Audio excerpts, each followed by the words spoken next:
السلام علیکم ورحمۃ اللہ وبرکاتہ۔ نظر کو جھکانا اللہ کی طرف سے حکم ہے اور یہ بندے کے لیے پاکیزگی کا ضامن ہے۔ نظر کو جب بندہ جھکا کے چلتا ہے تو اللہ کی رحمت سے باطنی نور نصیب ہوتا ہے اور اندھیرے دور ہوتے ہیں۔ اللہ کی رحمت سے ایمان میں تقویت ملتی ہے اور بندے کے ہاں اللہ تعالی کا قرب اور زیادہ ہوتا جاتا ہے۔ اس لیے سب سے بہترین انسان وہی ہوتا ہے جو اللہ کے حکم ماننے میں دیر نہیں کرتا، عورت ہو یا مرد، کیونکہ اللہ تعالیٰ نے عورتوں کو اور مردوں کو دونوں کو حکم دیا ہے کہ آپ جب بھی چلیں تو اپنی نظروں کو جھکا کے چلیں۔ نظروں کو جھکانا ایک قسم کا پردہ ہے اور پردہ ہماری زندگی میں بہت اہم ہے۔ جو لوگ پردہ نہیں کرتے وہ اللہ کی طرف سے پھر شرم و حیا سے بھی ہاتھ دھو بیٹھتے ہیں۔ ان میں نہ پھر شرم رہتا ہے نہ حیا رہتی ہے۔ پھر رسول اللہ صلی اللہ علیہ وسلم فرماتے ہیں کہ شرم اور حیا جو ہوتا ہے نا وہ ایمان کا حصہ ہوتا ہے۔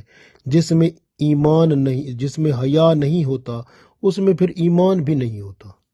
تو اس لیے بہترین طریقہ کیا ہے کہ اللہ کا حکم ہر صورت پر مانا جائے اور جو اللہ نے حکم دیا ہے اس کو ہر صورت پر پورا کیا جائے، کیونکہ جو عورتیں اپنے آپ کی اپنی خوبصورتی کو دوسروں کو دکھانے کے لیے چلتی ہیں وہ نظر لگوا بیٹھتی ہیں، کیونکہ لوگ ان کو دیکھتے ہیں تو نظر لگ جاتی ہے۔ اس لیے اکثر عورتوں کو وہ جو ماہواری کی بیماری پیدا ہو جاتی ہے، ایک تو ماہواری ہوتی ہے، پھر اس طرح ماہواری کے بعد بھی ان کو خون آتا رہتا ہے اور یہ بیماریاں شروع ہو جاتی ہیں۔ اور بعض عورتوں کو کچھ اور بیماریاں جو زنانہ بیماریاں کہلاتی ہیں وہ شروع ہو جاتی ہیں۔ یہ سب کس چیز سے ہوتا ہے؟ نظر سے۔ وہ اپنے آپ کو شو کرتی ہیں کہ مجھے لوگ دیکھیں اور میں ان کو اچھی لگوں تاکہ میری پوزیشن بنے لوگوں کے سامنے۔ یہ بے حیائی کی دعوت ہوتی ہے۔ جو بے حیائی کی دعوت دینے کے لیے اپنے آپ کو یہ سمجھتی ہیں، یہ نیت کر لیتی ہیں کہ میں اس لیے خوبصورت بن رہی ہوں، میک اپ کر رہی ہوں، کپڑے ذرا دوسرے پہن رہی ہوں اچھے والے، پتہ چلے میں دوسروں کو کشش ذرا میری نظر آئے اور میری طرف لوگوں کی توجہ ہو جائے۔ تو یہ چیز جو سوچ کر چلتی ہیں تو وہ دوسروں کو زنا کی دعوت دیتی ہیں، شریعت کے مطابق بے حیائی اور فحاشی کی دعوت دیتی ہیں، تو لعنت کی مستحق ہیں اسلام کے مطابق۔ تو اس طرح سے ایسی عورتیں اللہ کی زمین پر چلتے ہوئے اللہ کی رحمت سے دوری کے ساتھ نہ صرف خود لعنت کی مستحق ہوتی ہیں بلکہ دوسروں کو جن کو اپنی طرف مبذول کراتی ہیں ان کو بھی اس میں مبتلا کرتی ہیں، خود بھی گناہ گار ہوتی ہیں، دوسروں کو بھی گناہ گار کرتی ہیں۔ تو یہ اس لیے اللہ کے رسول صلی اللہ علیہ وسلم نے فرمایا تھا کہ سب سے زیادہ عورتیں جہنم میں جائیں گی۔ حضرت عبداللہ بن مسعود رضی اللہ تعالی عنہ کے مطابق عورت کا سارے جسم کا پردہ ہے، چہرہ بھی چھپانا چاہیے، لیکن عبداللہ بن عباس رضی اللہ تعالی عنہ کے مطابق چہرہ کھلا رکھا جا سکتا ہے، لیکن اگر وہ بھی کنڈیشنل انہوں نے بتایا ہے کہ اگر کہ چہرے کو کھلا رکھنے میں فساد ہو، فتنہ ہو، اور تو پھر چہرے کو کھولنا پھر گناہ ہے، پھر چہرہ ہی چھپانا پڑے گا۔ تو اس لیے یاد رکھیں کہ جن اعضاء کا چھپانا نماز میں جائز ہے ان اعضاء کا چھپانا عام زندگی میں بھی ہر صورت لازمی ہے۔ یہ شرم و حیا کی اعلیٰ مثال ہے۔ میاں بیوی ایک دوسرے کے مخصوص اعضاء کو دیکھ سکتے ہیں، لیکن اگر نہ دیکھیں تو یہ حیا کی بہترین مثال ہے اور اس سے اللہ تعالیٰ باحیا اولاد عطا فرماتا ہے، اور اللہ کی رحمت سے وہ لوگ اور زیادہ مستفید ہوتے ہیں۔ محرم جو ہوتے ہیں وہ بہت اہم ہے کہ محرم کے سامنے عورت بن سنور کے اگر جیسے ہوتی ہے وہ جا سکتی ہے، یعنی باپ کے سامنے، دادا کے سامنے، پردادا کے سامنے، شوہر کے سامنے تو شوہر کے باپ کے سامنے، اسی طرح دادا پردادا جو شوہر کا ہے اس کے سامنے، اسی طرح سے لڑکے جو اپنے ہیں ان کے سامنے بھی، اور جو لڑکے اس کے خاوند کے ہیں دوسری بیویوں سے اس کے سامنے بھی جا سکتی ہیں۔ اسی طرح سے وہ بھی محرم شمار ہوتے ہیں۔ اسی طرح سے اپنے بھائی، اب بھائی جو ہوتے ہیں وہ اپنے یعنی بھائی ہو گئے، پھر باپ شریک بھائی بھی ہوتے ہیں کہ وہ باپ جو تھا اس نے کسی اور عورتوں سے شادی کی تھی، وہاں سے جو بھائی ہیں وہ بھی بھائی ہیں۔ اسی طرح ماں جو تھی وہ باپ فوت ہو گیا، ماں نے کسی اور جگہ شادی کی تو ماں کی طرف سے بھی کوئی بیٹے پھر اور کسی اور خامد سے پیدا ہوئے تو وہ بھی بھائی بن جاتے ہیں، ماں شریک بھائی سمجھے، تو ماں شریک بھائی، باپ شریک بھائی، وہ بھی بھائی ہوتے ہیں۔ تو اسی طرح سے پھوپھی ہے، چچی ہے، ماموں ہیں، خالو ہیں، یہ سارے جو ہیں یہ بھی محرم ہیں۔ چچا کے بیٹے اور خالو کے بیٹے جو ہیں وہ جنہیں لوگ بھائی کہتے ہیں یہ بھائیوں میں شامل نہیں ہیں، یہ غیر محرم ہیں۔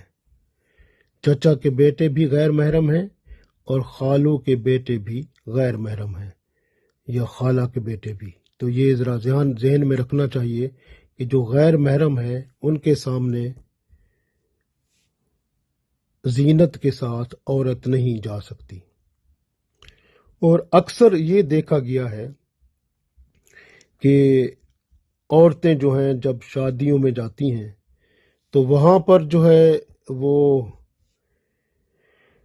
ہر طرح کے نئے کپڑے پہنتی ہیں اور پھر میک اپ بھی بڑا خوب کرتی ہیں اور پھر سب کے سامنے پھرتی ہیں، تو وہاں پر ان کو اسلام یاد نہیں آتا۔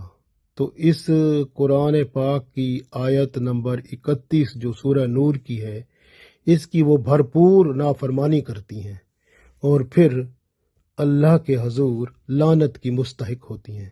اس لیے ہمارے مسلمانوں میں گھروں میں برکت نہیں ہوتی۔ جو شادی ہو جاتی ہے اس کی شادی جس کی ہو جاتی ہے اس کی شادی میں ہی شروع سے ہی برکتیں اٹھ جاتی ہیں اور اللہ کی رحمت ان سے دور ہو جاتی ہے۔ اسی طرح دوسرے محرم جو ہوتے ہیں ان میں بہنوں کے لڑکے ہیں، یعنی حقیقی جو بہن ہے اس کے لڑکے ہو گئے۔ اسی طرح سے وہ ماموں زاد، چچا زاد بہنیں جو ہیں نا وہ اس میں داخل نہیں ہیں۔ یاد رکھیں کہ مسلمان عورتیں بھی محرم میں آ سکتی ہیں کیونکہ اللہ نے حکم دیا ہے، لیکن یاد رکھیں اسی کی آڑ میں بعض عورتیں جو ہیں وہ بہت ہی کام خراب کرتی ہیں۔ دیکھیں جی وہ تو عورتیں ہی ہیں نا، ان کے سامنے تو ہم اجازت ہے، وہ تو ہماری مسلمان عورتیں ہیں نا، ان کے سامنے تو ہم زینت کے ساتھ جا سکتے ہیں نا، تو وہ پھر ان کا سہارا لے کر وہ عورتیں دوسروں کے ساتھ تعلقات بنواتی ہیں، کیونکہ اکثر دیکھا گیا ہے اکثر تعلقات عورتوں کے مردوں کے ساتھ دوسری عورتیں کراتی ہیں اور یہ تعلقات کرا کر بے حیائی اور فحاشی کی طرف انہیں دھکیلا جاتا ہے۔ تو یہ ایک سپورٹ بن جاتی ہے جس کی وجہ سے وہ آگے ایک محرم کا سہارا لے کر اور پھر بے حیائی اور فحاشی کی طرف مبذول ہوتی ہیں، یہ دوسرے لفظوں میں اللہ کو دھوکہ دیتی ہیں۔ اسی طرح سے یاد رکھیں کہ ویسے عورت کا عورت سے پردہ ہے کہ کوئی جسم کا عضو بھی ان کے سامنے نہیں کھول سکتی، کیونکہ عورتوں سے پردہ ہے عورت کا، صرف مسلمان عورتوں کے سامنے وہ زینت کے ساتھ آ سکتی ہیں لیکن حجاب ہے۔ اسی طرح سے آپ دیکھیں کہ کافر اور مشرک جو عورتیں ہوتی ہیں وہ غیر محرم کے حدود میں آتی ہیں۔ کافر مشرک عورتوں سے مکمل پردہ ہوتا ہے عورت کا، اس کے سامنے زینت کے ساتھ بھی نہیں جا سکتے۔ کافر مشرک کے سامنے جو عورت ہو اس کے سامنے بھی زینت کے ساتھ اپنے جسم کو سجا کے، یعنی کپڑے پہنے ہوں، میک اپ کیا ہو اپنا، وہ سب کچھ، تو اس طرح اس کے سامنے بھی نہیں جا سکتے، کیونکہ اس سے بھی شرعی طور پر پردہ ہے۔ اس لیے مسلمان عورت کے لیے جائز نہیں ہے کہ کافر عورت کے سامنے اپنے اعضاء کھولے یا اپنی خوبصورتی دکھائے۔ کافر عورتوں سے پردہ کی روایتیں جو ہیں وہ بہت آپ کو صحابیات میں مل جاتی ہیں۔ اسی طرح سے جو ہجڑے ہوتے ہیں، مخنث ہوتے ہیں، ان سے بھی پردہ ہوتا ہے۔ حضرت عائشہ رضی اللہ تعالی عنہا سے ایک حدیث ہے، فرماتی ہیں کہ رسول اللہ صلی اللہ علیہ وسلم نے دیکھا ایک ہجڑا، یعنی ایک مخنث جو کہ ازواج مطہرات کے پاس آیا کرتا تھا۔ جب رسول اللہ صلی اللہ علیہ وسلم نے اسے دیکھا، اس کی باتیں سنی تو آپ صلی اللہ علیہ وسلم نے اسے روک دیا۔ تو اس کا مطلب کیا ہے کہ مخنث جو ہجڑا، جو اس طرح کا جو بندہ ہوتا ہے، اس سے پردہ ہے، اس کے سامنے نہیں آ سکتے، کیونکہ یہ رسول اللہ صلی اللہ علیہ وسلم نے ہی روک دیا تھا، تو اب یہ اس سے پردہ ہی رہے گا۔ مسلمان عورت کے لیے یہ جائز نہیں ہے کہ وہ کھلے عام، جیسے آج کل بازاروں میں گھومتی ہیں، کھلے عام اس کا گھومنا اور اپنی زینت کو دوسروں کے سامنے ظاہر کرنا، یہ مکمل طور پر ناجائز ہے اور اللہ کی نافرمانی میں آتا ہے۔ اسی طرح سے آپ دیکھیں کہ جو بچے، جس کے بارے میں آتا ہے کہ جو بچے چھوٹے ہوں، جن کو ابھی عورت کی جسمانی جو حیت ہے، خاص طور پر مخصوص اعضاء اور جنسی معاملات میں اگر بچہ معلومات نہیں رکھتا تو پھر اس سے پردہ نہیں ہے عورت کا، لیکن اگر وہ ایسا رکھتا ہے تو پھر اگر اس کو سب معلومات ہیں تو پھر اس سے بھی پردہ واجب ہو جاتا ہے۔ لیکن آج کل کا بچہ آپ دیکھیں انٹرنیٹ پر موجود ہے، وہ ہر وقت موبائل پہ بیٹھا ہے اور آئی پیڈ پہ بیٹھا ہے، ٹیبلٹ پہ بیٹھا ہے، کمپیوٹر پہ بیٹھا ہے، کبھی گیم کھیلتا ہے، کبھی اس کے سامنے بے حیائی فحاشی والی چیزیں آ جاتی ہیں۔ تو چھوٹا بچہ آج کل کون سا ہے جس کو پتہ نہیں ہے؟ چھوٹے بچوں کو اب سب کچھ پتہ ہے، اور آج کل تو یہ LGBT اور بے حیائی اور فحاشی کی تعلیم اب سکولوں میں جاری ہے۔ 2 سال کے بچوں سے وہ تعلیم شروع کر رہے ہیں۔ اب 2 سال کے بچوں سے 2 سال کے بچے کو جب آپ فحاشی اور بے حیائی اور اس کی تعلیم دیں گے اور اس کو سارا کچھ بتائیں گے، تو وہ 5 سال کا ہو تو 6 سال کا ہو تو وہ تو پھر اس کو سب پتہ ہے، تو پھر اس سے بھی پردہ ہے۔ تو بچہ تو شروع سے بھی پردے میں آ جائے، پھر اس سے تو پردہ بن جاتا ہے، کیونکہ شرعی طور پر جو ہے تو یہ حالت یہ بنی ہوئی ہے اب۔ تو اسی طرح سے یاد رکھیں کہ عورت جو ہوتی ہے نا، زمین پر جب پاؤں مارتی ہے، اور پاؤں مارنا عورت کے لیے حرام ہے، کیونکہ پاؤں مارنے کا مطلب کیا ہوتا ہے کہ پاؤں مار کر وہ آواز پیدا کرے کہ بھئی مجھے دیکھیں، میں آ گئی ہوں، میں بڑی خوبصورت ہوں، لوگ مجھے دیکھیں۔ یہ دوسروں کو توجہ دلانے کی خاطر ہے، تو اس لیے اجازت نہیں ہے۔ حتیٰ کہ عام عورت کے لیے بھی حکم نہیں ہے کہ وہ جو نیک عورت ہے اس کے لیے بھی یہ نہیں ہے کہ بھئی وہ جوتا پہنے تو جوتے سے آواز نہ آئے، ٹھک ٹھک کی آواز آتی ہے، وہ بھی نہ آئے، تاکہ اس سے دوسروں کو اس کی طرف کشش نہ ہو۔ تو اس لیے اللہ تعالیٰ نے یہ خوبصورتی سے منع فرما دیا کہ عورت جو ہے وہ اپنی احتیاط کرے، کیونکہ جو ہے اگر آواز پیدا ہوگی یا کوئی زیور کوئی ایسا نہ پہنا ہو جس کی آواز آئے اور دوسرے اس کی طرف متوجہ ہو جائیں، یہ بھی اجازت نہیں ہے۔ یاد رکھیں ایک سب سے بڑا معاملہ آواز کا ہوتا ہے. نماز کے آگے سے اگر کوئی گزرے تو مرد جو ہوتا ہے نا وہ سبحان اللہ کہتا ہے، یعنی اس طرح سے دوسرا بندہ جو ہے وہ اس کے آگے سے ہٹ جاتا ہے. اور عورت کے لیے ایسا نہیں ہے، اس کا تو حکم ہی نہیں ہے کہ وہ زبان سے کچھ کہے اونچا، بلکہ حکم ہے کہ ہتھیلی کی پشت پر دوسرا ہاتھ مارے اور اس طرح متنبع کرے تاکہ اس کے سامنے سے کوئی نہ گزرے. یعنی اللہ تعالیٰ یہ نہیں چاہتے کہ عورت آواز نکالے، حتیٰ کہ عورت اگر قرآن پاک پڑھ رہی ہے تو اس کی آواز اونچی نہ ہو، اور اذان عورت نہیں دے سکتی. آپ غور کریں تو پھر گانا کیسے گا سکتی ہے؟ تو یہ شریعت کے خلاف ہے، اور اس کا تو پوری انڈسٹری بن چکی ہے، اور مسلمان سارے اس کے اندر اس کو برا ہی نہیں سمجھتے. یعنی بہت ساری ایسی رسمیں اسلام میں شامل ہو چکی ہیں جن کو وہ برا سمجھا ہی نہیں جاتا، بلکہ ان کو لازمی سمجھا جاتا ہے. یہ بہت بڑا نقصان ہے جو کہ اللہ کے ساتھ دھوکہ کیا جا رہا ہے. اور اسی طرح سے آپ دیکھیں کہ خوشبو جو ہوتی ہے، خوشبو عورت لگا کر باہر نہیں جا سکتی. اگر خوشبو لگا کر جائے گی تو اس کو حدیث کے مطابق یہاں تک فرمایا گیا ہے کہ یہ دوسروں کو دعوت زنا دے رہی ہے، آؤ بھی میرے پاس، میں تیار ہوں بے حیائی کے لیے. یہ اس طرح کی بات ہے. خوشبو لگا کر عورت کا جانا گھر سے باہر، یہ دوسروں کو دعوت بے حیائی اور فحاشی دینا ہے.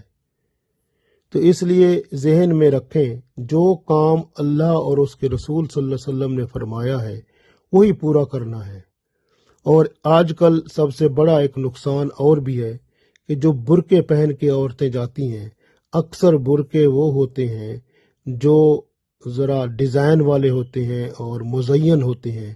وہ برقعے اس طرح کشش کرتے ہیں کہ لوگ اس کو عورت کو دیکھتے ہیں.